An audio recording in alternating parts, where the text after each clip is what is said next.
Gary, we're back. I know. So we took a bunch of time off. Yeah. That was a hiatus. Few months of hiatus. Yeah, it's, I think life, other obligations, things kind of get in the way, but a lot's happened. Yeah, and that's the thing. There's just been a lot of things going on, and so it kind of just made sense to take a little bit of time, regroup, get ready for kind of another season. Right, exactly. So, another season. Sometimes you don't know what you got till it's gone. Thank you, Tom Kiefer, for that Cinderella reference. But it's to our 5 loyal listeners. Exactly. I know you guys have been waiting for this. At the edge of your seat, and here it is. Not long after the last time we got together, there were some albums that I knew that we needed to talk about at some point, so I ordered them. And I got a whole bunch of packages, and I grabbed 3 of them, and they've been basically sitting in the front office waiting for us to get. So, and I ordered more than these 3, but I grabbed these 3 are of them. hiatus. We don't know what they are. They're I think I know which ones they are because I didn't order a ton, but I just pulled these 3 out, and I think, okay, I'm pretty sure I know what these 3 are. But we're going to open them here. All right. And then talk about them. Sounds great. So that's the plan. So here we are after the hiatus. 3 Random Records. I'm Robert John Hadfield. And I'm Gary Casella. And we're here at Utah South Studios, formerly Thick and Mystic Studios. It's Utah South Studios. We're in St. George, Utah. Yep. And the company that keeps the lights on here is Audio Mover. And Audio Mover is a company that takes your old audio and videotapes and turns them into digital. And so if you have old audio tapes, old videotapes, send them to Audio Mover. Go to audiomover.com and you can get an order started there. And everybody's got those things sitting around, and it's a great thing to get those things digitized. And I was actually kind of surprised. I've seen my daughter got a Walkman. No way. And I'm like, why? Or what are you going to play on there? My wife kind of broke out. She's like, oh, I've got these old things. And I'm like, have you listened to them or whatever? Actually, we're going to bring some over cool. To digitize them. But my daughter also, to kind of complete her thing, she got a Phoebe Bridgers, basically, a cassette from some place, which was actually kind of cool because the plastic was tinted green, so a little twist on an old idea. I'm like, it's the same songs on the vinyl I just bought you, but it's but this is a cassette. It's other formats. It's fun. It's fun. And it reminded me of how many times did we have the album and the cassette? Because back in the CD day, eventually, and then the CD eventually. Because back in the day, you couldn't just grab your album and take it on the road. I mean, they had those ones that looked like a little suitcase, but you couldn't put it in your car. Right. So.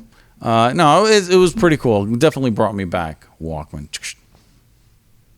but I think it's also a Stranger Things thing because the girl in there wears a Walkman all the time. Hey, when they did was it Guardians of the Galaxy? Guardians and he of the had Galaxy. the mixtape. I mean, all that stuff. There's something about all these things that it's a different connection to the artist and music, and people love it. Yeah. So that's why it continues. So anyway, I've got the boxes. Let's check these out, man. So let's bust these out. So this is the first one. We're doing all right? Okay. So I'm just going to go ahead. I've got just a standard razor blade. Always cut towards yourself. I'm sure that's not true. I will do this correct since I'm being Says filmed. I got 18 stitches to say otherwise. Okay, I'm not kidding. Take a look at this. Dude, I almost passed out in front of Ron when I did the 5 stitches in my hand. I don't the box even remember knife. that. I was holding something. Really? Yeah, when we were working together in college, and I was chopping something. What were we doing? The cabling. Oh, see, I never did that with you. No, you didn't do that with Ron. us. Yeah, it was Ron's. But I remember, uncle I couldn't get through this plastic, and I remember the box knife going into, or the utility knife going into my hand, and literally almost passed out in the bathroom. That's awesome. So we actually talked about this one in an early episode. Oh, that's awesome. We were talking about it because of Black Sabbath Mob Rules. Sure.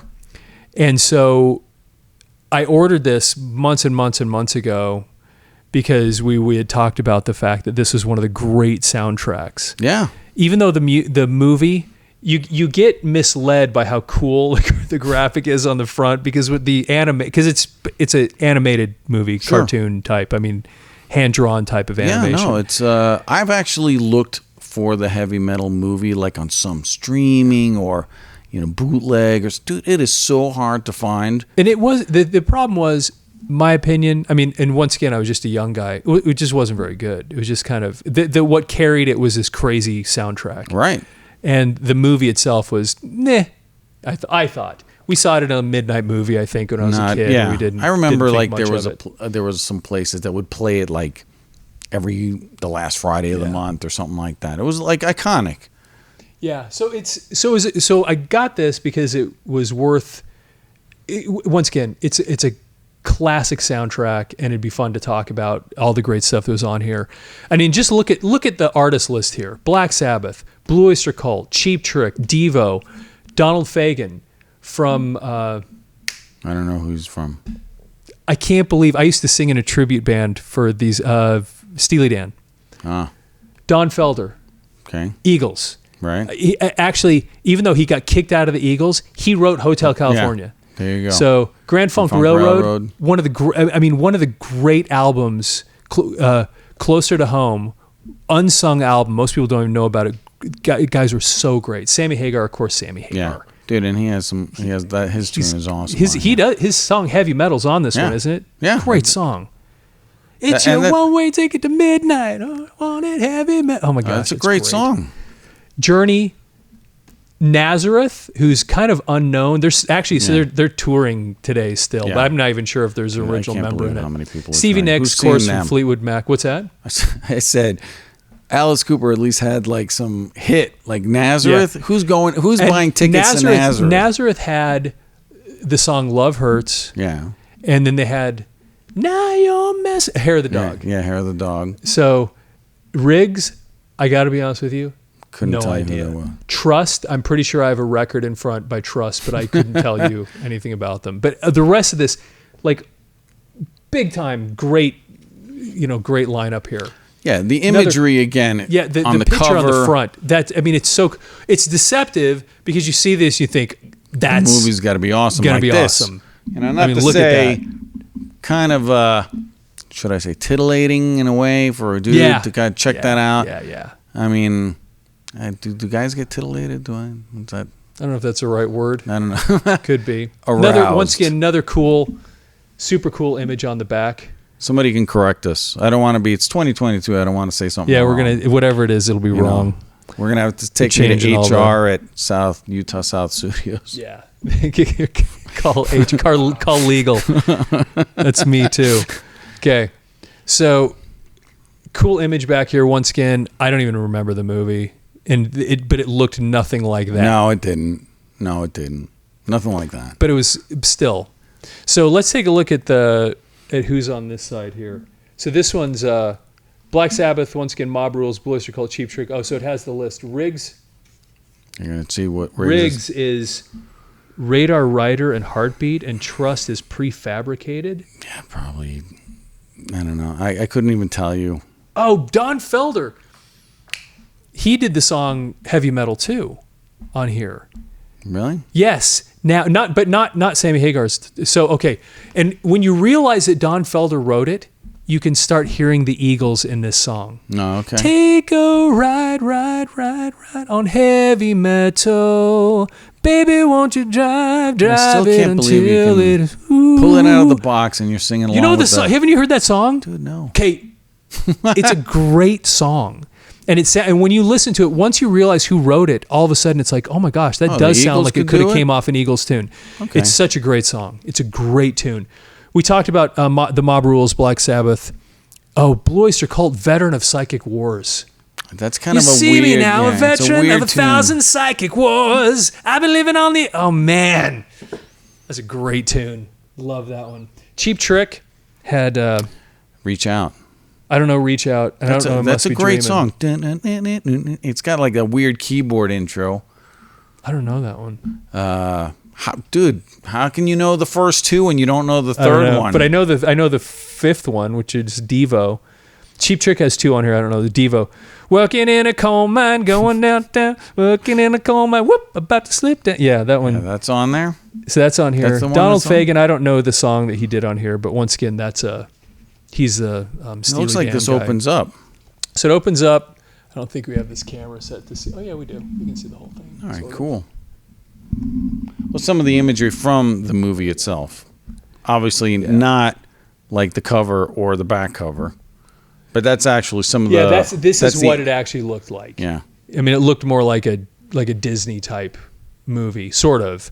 Well, I mean, this is what, early 80s, right? Yeah. Yeah, it goes back a few years. I'm going to say 81-ish. But, and I think it probably got produced simply just because it was unusual. You know, there had been some success. Well, wait a second. That's a good question, because this would have been right around the same time that, The Wall had come out like a year earlier. Right. This is 81. The Wall came out in 79 or 80, the movie. Right. Yeah, and that had a lot of the animation stuff too. And so maybe there was some producer thinking, hey, that worked for Pink Floyd, and maybe we'll... So anyway, they do this rock movie. Because it wasn't like one story all the way through, was it? I don't remember. I remember that this car was called Heavy Metal, as I recall. But I don't remember much. And it was in space somehow. Yeah. And then what does that say? A universe of mystery. Can you read that? I get a little bit of a glare. Our new light setup here is all glare. I can't see very well. The camera, I think, can see it really well, but I can't see it well at all. Here, I'll try to read it. So it says, a universe of mystery, a universe of magic, a universe of sexual fantasies, a universe of decay and destruction, a universe of awesome good, a universe of terrifying evil, a universe of heavy metal. You emphasized heavy metal and sexual fantasies. Yeah. Legal's calling right now. Calling human resources again. So there's not a lot of anything really interesting. Exactly. Oh, but okay, here we can look at the actual song list. So Radar Rider, I don't know that, produced by the Riggs. Open Arms, of course. Journey. We talked about this one before too. Huge song. The John Cale song. Yep. What is this one here? So that's that one. Queen Bee, I don't know that So one. you're telling me that Open Arms was on here prior to being on Journey Escape? It couldn't have been, because Escape came out in 81. All right, so it would have been time. right about really close. Yeah, that's interesting. They would have come out right around the same time. That is pretty interesting timing. Reach Out, performed by Cheap Trick. Once again, I don't know that one. Heavy Metal, Take a Ride. That's the Don Felder one. Let's see here. True Companion, which I don't know, which is Fagan. Crazy, performed by Nazareth. I don't know that one. I have a bunch of Nazareth albums. I've seen them. They get the award for great album covers. Great album covers, but really below average music, in my opinion. Yeah. Every album that I have of Nazareth has one good verse and like on 9 one good throwaways. Song. And that's 9 throwaway songs. Yeah, and then 9.5 throwaway songs. That's kind of how it was back then, you know? Yeah. The dude's voice is crazy, though. It is good. Nazareth, the original singer. So Heavy Metal, performance hammer. It's Your One Way. I already did that one. That one's so cool. Heartbeat. That is a great Riggs, song. I don't know. Working a Coal Mine, where I did that one. Veteran of Psychic Wars. Great. Yeah, I mean, for Blue Oyster Cult, which was a great song. I mean, they're a band that had some cool album covers and just weird. They had one of the greatest songs ever. For you? That's a great song, though. No, I'm talking More about... Cowbell. No, that's the one. The More Cowbell song. Yeah. Oh, what is that? I got those mixed up? Yeah, that's Not Burning for You. Oh, More Cowbell is... Now my head is now you gone. Can pull them out. I actually played the song live a bunch of times. People are screaming. The 4 people watching this right now are going, "What the heck is your problem?" More Cowbell song. It's the Romeo and Juliet are together in eternity. Don't Fear the Reaper. Don't Fear the Reaper. Yeah, that's was More Cowbell. Their thing. That's More Cowbell. So Mob Rules, once again. This is a different version than the album, than Black Sabbath album. That's why I like this one better. This is so good. But that's why I'm asking: is the Open Arms from Journey totally that's different? A good question. If it's I bet it's the same recording. It'd be weird if it was. That one seems weird, but I don't know for sure. But I mean, you haven't Sabbath doing it. Yeah, I don't know for sure, but that one would shock me. All of You, performed by Felder. I don't know that song. Prefabricated. Trust, I don't know that song. Blue Lamp by Stevie Nicks. I don't know that one either. So anyway, all the other stuff, yeah. And then let's just take a look at what the album looks like on the inside. Oh, that's kind of interesting. It's just a little different. This was put out by Full Moon, and Asylum Records. So kind of cool.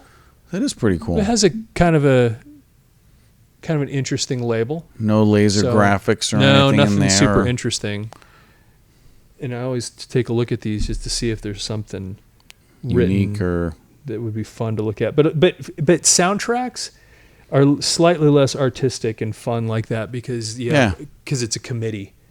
It's like everybody's got, so it never quite gets as interesting. Anyway, that's kind of fun. I've never owned the soundtrack, so we ordered it because you and I talked about Mob Rules, and I thought we could do a whole show on that one. And so, the one thing when I was kind of Googling and looking to watch the movie again, just to kind of refresh after when we did talk about it, I did see that there's been kind of an effort to kind of reboot it or redo it or do something like that.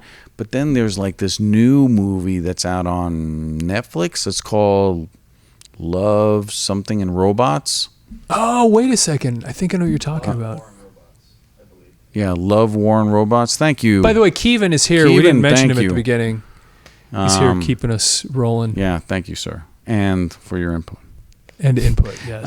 But yeah, I mean, it's supposed to be kind of made by like the same people. There's some connection between that and the original. Again, 81, 2022, like... Dude, crazy how long ago that was. Top Gun, Maverick. I mean, was that 30-something years? It's nuts. It's crazy. I mean, yeah. What are we, Def Leppard? We'll just put one album out every 8 years or so. Yeah. Boston. I did listen to Boston this morning. I was totally rocking out. It was on the radio. I was like driving to work. Can't beat Boston. No.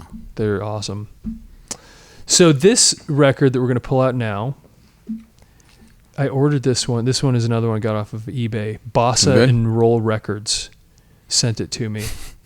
Bossa and Roll. So let's open this one up. Truly Christmas in July. I know. It's fun. Nice. I like that. Next time. Cut towards yourself with the razor blade. Okay. Fragile. That's French for fragile.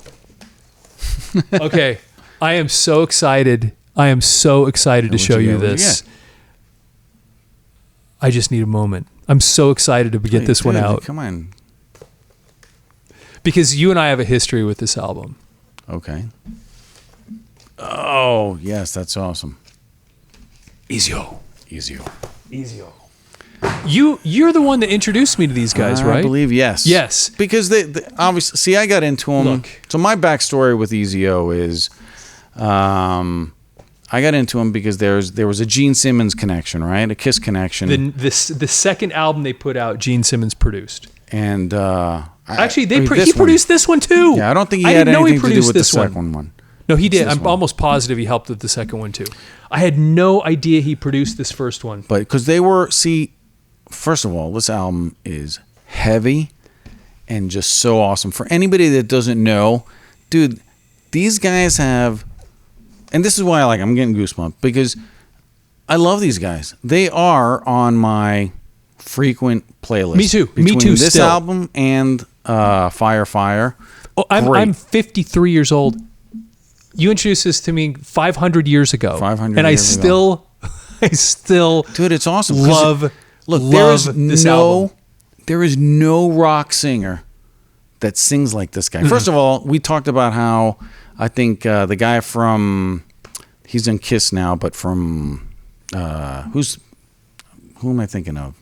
In Kiss? Yeah. Eric Singer, maybe? No, the guy's covering for Ace. Tommy Thayer. Tommy Thayer, Black and Blue. Black and Blue. Helped. That was kind of another connection. Another Gene Simmons production. Right. Black and Blue.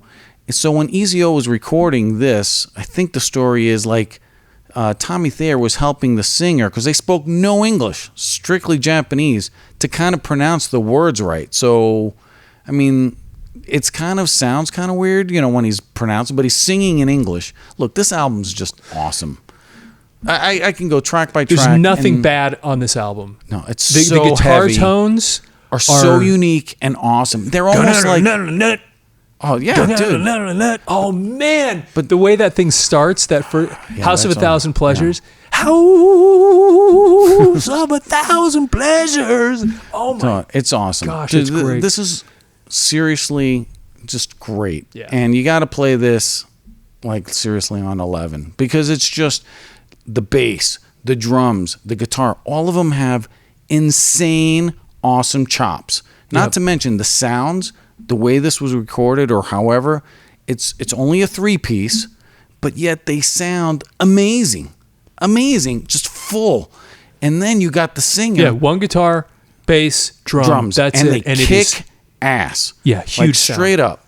And then you've got the singer who's got the most unique, crazy, awesome voice with some amazing range. Yeah. And like you did, House of a Thousand Pleasures, he just sings so different than anybody else. It was just like, whoa. So yes, I played this in my dorm room, and I remember you're like, what the hell? Yeah, you played it for me, and I remember you hear that opening riff on House of a Thousand Pleasures. Get on it. Yeah, which, okay, so the backstory to EZO is that they are, I mean, they're so Japanese, powerful. Yes, right? Yes. And so they were a band called Flatbacker prior, right? I didn't know this. And they, strictly Japanese, I mean, almost like a punk metal. It fast, crazy, mean.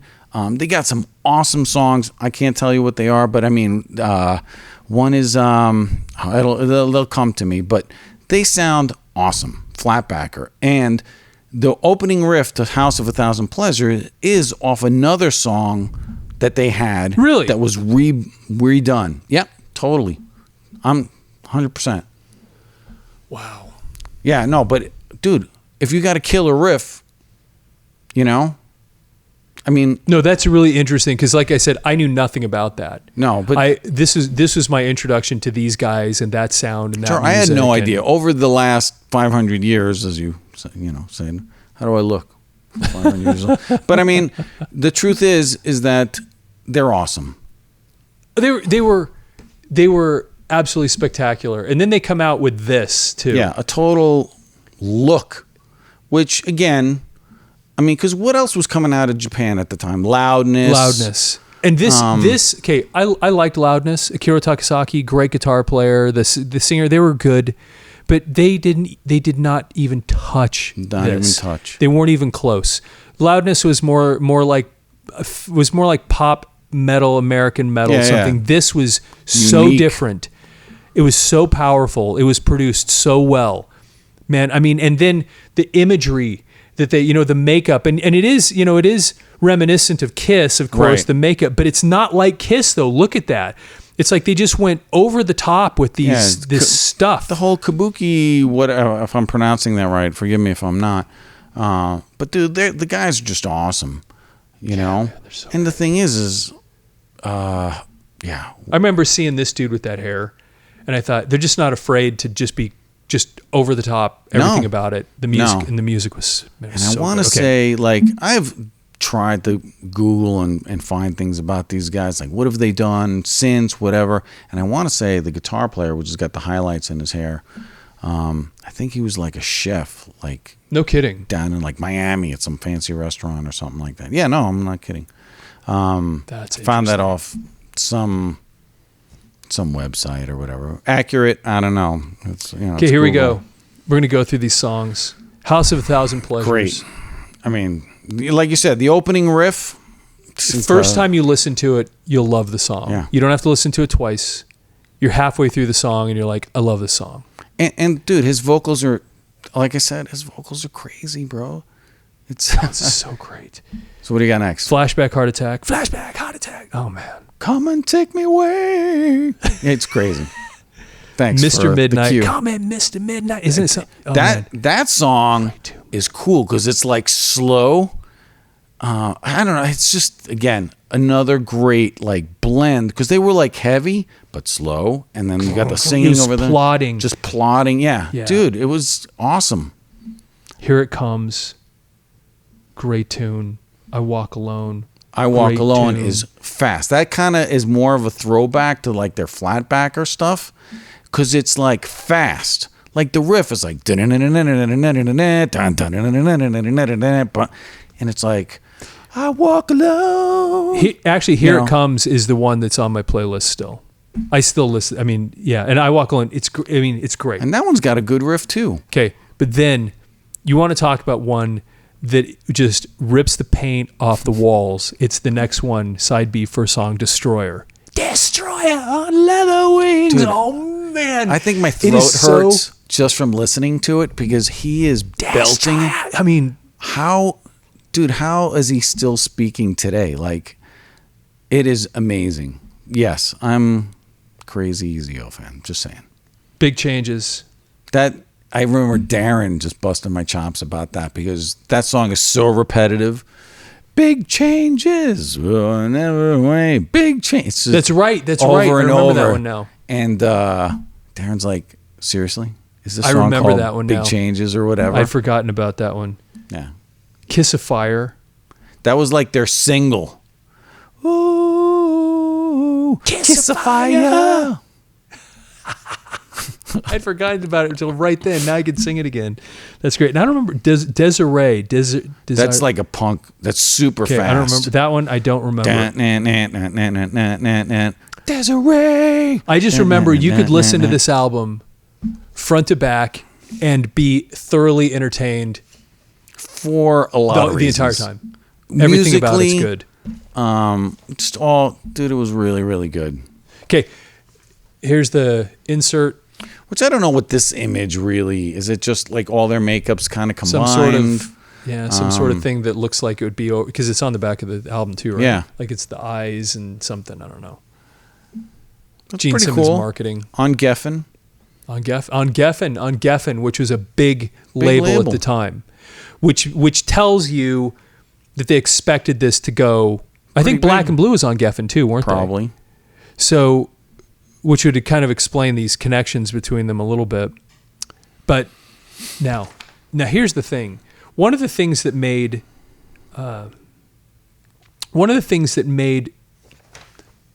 Loudness a little bit silly was their lyrics were so awful. I think that's. I mean, they were just, and it's not their fault, you know. They're no. But have you watched like Eurovision, like the championships? Have you guys seen that? Okay, Eurovision, like so. There's a band now that's out now called. They're Italian, but they won Eurovision last year, and they got like a Danish name. It's kind of weird, but they're awesome. Their name escapes me right now, but Eurovision is like this contest. You got to watch the show. Okay. With Will Ferrell. I know I've seen it. Or I've heard of it, and it's really not that far off. The movie's a little bit over the top, but dude, the lyrics, and the reason I bring this up is all the lyrics are pretty much in English most of the time, but the performing, and it's like, you know, Rammstein, like with the fire and things and all that. Like, they're over the top, right? Is it Maneskin? Maneskin's the Italian team. Thank you. They're great. But they won Eurovision, and they're actually really good. But like some of the lyrics and stuff of some of these songs, the reason I think there is it's lost in translation type of idea. That's what I'm getting at with the loudness, you know, because the lyrics, do they make sense? And when I watched Eurovision, between like, oh, this band's pretty good, or oh my god, you know, this is insane, like over the top and just terrible, or you know. Like, how did you win, you know, the Uzbekistan's national championship to be on Eurovision? But I'm not knocking Eurovision. There's obviously there's some great performers there. That's my save for the legal department again. But I mean, but I think there is something lost in translation when it comes to some of these bands and musicians and lyricists.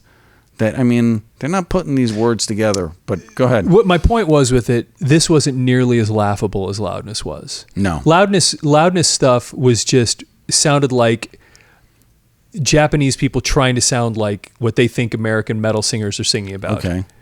We're awesome, you know, let's rock. Sure. I mean, what was that first song? Rock and roll, crazy nights. You are the heroes tonight. I'm like, right. That's so stupid. Right. So totally. They just live off cliche. Yeah. Right. These were not great, but they were way Deeper. Compared to that. They were way, way, way better. You know, I wouldn't say on deeper. some level, but they weren't great lyrics, but they were just better. Oh my gosh! I just made another connection. EZO, go. House of a Thousand Pleasures. You know who wrote this? No. EZO and Jamie St. James. You know who that is? That's Black and Blue singer for Black and Blue. And Mr. Midnight, EZO, Jamie St. James. That is the cool. By the way, I love Jamie St. James. I saw him playing with. The heck's the name of the band he toured with it's like 15 years ago now. But Dirty, Filthy, Stinking Rich. Oh, he subbed for Warrant. Yeah, he sang for Warrant for a while. I went and saw him, and they played Hold On to 18. There's like 40 people there. I don't think anybody even knew the song. And I'm like, oh my gosh, they're playing Hold On to 18. I sat there just like, I couldn't stand it. And, and there's Jamie St. James like 10 feet away from me playing Hold On to 18. It was amazing. But anyway, Jamie St. James. So that Geffen connection, the whole thing. Right. So he helped write that stuff. But, yeah, they might have been recording an album the next studio over. Probably. And that's the thing. And then you've got the Gene Simmons connection. And but yeah, the lyrics are not great. But they're once again better than Linus. I hear whispers in the night. His voice, the way he sings that raspy thing, something tells me something's wrong. And then he does this little thing. Things don't seem to turn out right. Dude, man. He was so cool. He was so cool. His phrasing, I think that's what you're kind of talking about. His phrasing is uniquely so interesting. Off and interesting. But I don't know. That dude. Yeah, seriously. Okay. I mean, Anyway, they're EZO. just great. Inside, Geffen, typical cover. Nothing interesting there. Right. I'd be surprised if there was any interesting. I know you listeners you guys are like, you guys are just geeking out right now. This is awesome. This is, if you've never listened to EZO, and honestly, and if you like heavy metal, this is a must. The next album after this, the one Fire, is not that good. I love it. It didn't even compare to this. I didn't think. I think it's a little tighter. I'm going to disagree. They might have been a better band. I think they were better in the sense of just the overall tightness of the songwriting. Maybe. But I like Fire a lot. I think that the songs were just better. Okay, you think that? Because I bought it. I bought it because I was so excited about it. And you got to re-listen to it. Okay, I'll have to bust it out. Bust it out. You're going to convince me. All right. Because it's just a little bit better, dude. Like the song, also produced by the Gene song Simmons. Fire is fantastic. And I just heard not too long ago, I heard the Skid Row without Sebastian Bach did a cover of it. Really? Yeah, and it's pretty damn good. Okay. Yeah. I'll listen to it. Look, I love EZO. I mean, it's great. As far as I'm concerned, it's one of the greatest heavy metal. As far as the heavy metal genre goes, is just one of the greatest ever made. I absolutely love it. And you're the guy that introduced me to. Okay, man. Okay. Ooh. This is a classic. This is a classic. And weirdly, I never owned this album, so I ordered it. It's pretty beat up. But never got it. Blizzard of Ozz. This was Ozzy's coming out of Black Sabbath debut. This was his debut. This was his thing, and, with Randy. And this is the one that everybody still knows him for. Right. Crazy Train. That was on this album. I think that was the second track, wasn't it? And this is Randy Rhoads. Randy Rhoads on guitar. And now I think the guys that actually played drums and bass are not the people who they ended up toured and played or whatever. Yeah, because it was and they'll probably have the names on here, but he had a. Because it ended up being what, like Rudy Sarzo? And he ended up having some name Tommy people. Aldridge. But it wasn't in the studio. No, it wasn't. I don't think. But I know that those guys somehow ended up in Ozzy's band. But this was Ozzy's coming out party. Yeah, exactly. And so think about it. This came out it had to have been 79, 80, right? 81. So this is right around the time then Black Sabbath's putting out their maybe second album with Dio, maybe. Yeah, I think so. Anyway, they're kind of staggered right in there, but this is right around the same time Dio's coming into Black Sabbath and Ozzy goes out on his own and just crushes destroys. Destroys everything. Matter of fact, I don't know the album sales, but I'd be surprised if Black Sabbath outsold Ozzy. Ozzy over the years has had a way bigger name than Black Sabbath for sure. And anyway, he just. Rumors started going around about the biting of the dove and the bat, and then it just gets crazier and crazier. That went along with that. But what a cool album cover, man! Which is he's playing into everything that we thought or wanted to. I mean, from a marketing standpoint, you're thinking everything we thought of Crazy Ozzy and Black Sabbath. He's coming out and being like, "Here you go. Yep, I'm giving you everything you want, man. Yeah, and I'm the madman. Yeah." And then you got Randy Rhoads on top. What an influence! Well, that's the thing. So yeah, this album cover. I mean, then you've got kind of the goat's head thing, the skull here, the cross. I mean, he was doing everything to just piss off parents, and to play up the satanic thing, just go over the top, freak people out, and he nailed it. That was the whole thing. That was the whole. That in was 1981. Yeah, of course. You're like, we're gonna go. Which way is the grain? I'm going totally. Yeah, exactly. Yep. And that's going to make freak everybody out. The back, they have this live shot. Actually, I want to see who that is. So that's somebody else. That is okay. So let's read who's on here. So here we go.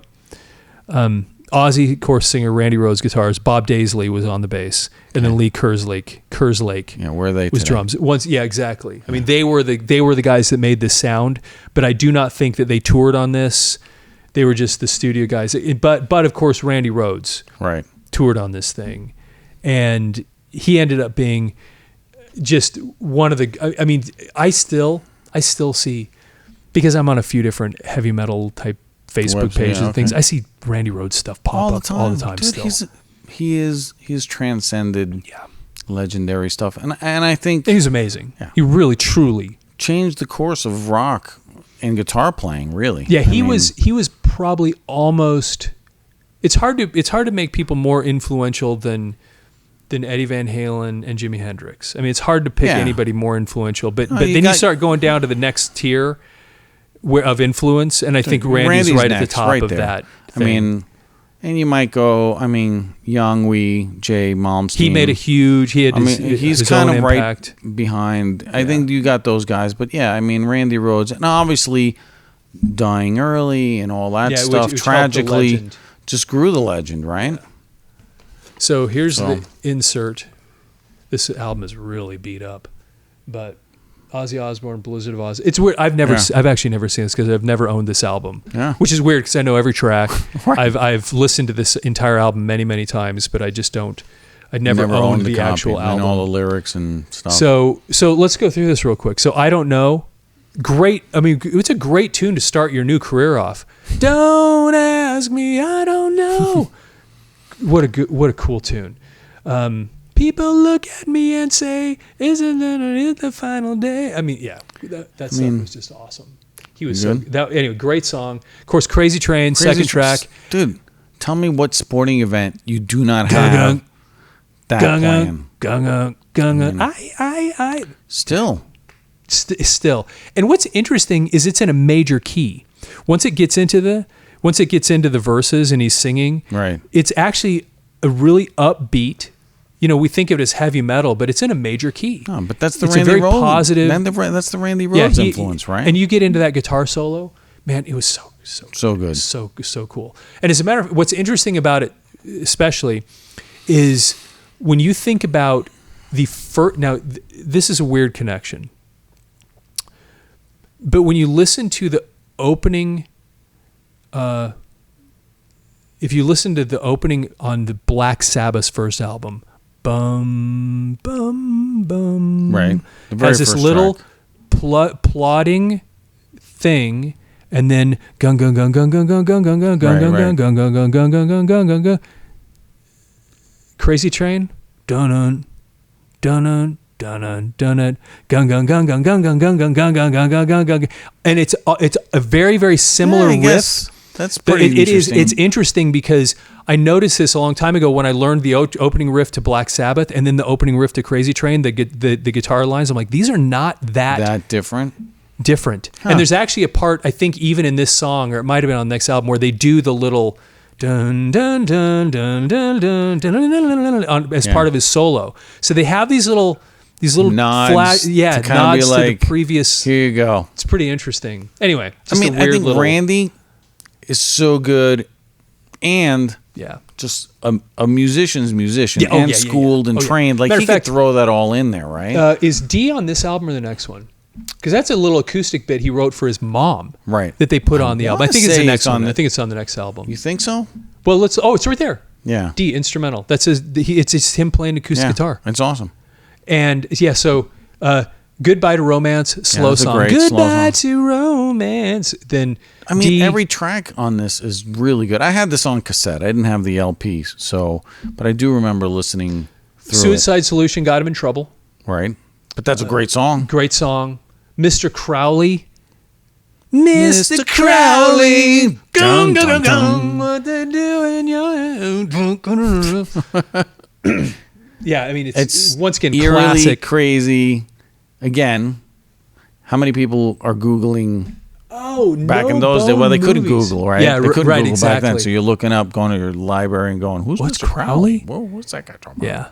Right? All that. I mean, it's... Yeah, and then you start making the connections with Led Zeppelin, the Beatles, and... just all these things, right? So, No Bone Movies, I forgot about that song. That's a good tune. That's a pretty good tune. I do not remember Revelation, Mother Earth, and I don't remember Steal Away the Night. Revelation Mother, I want to say that's kind of slow also, but I don't remember that. I do not remember. You got 3 good ones, man.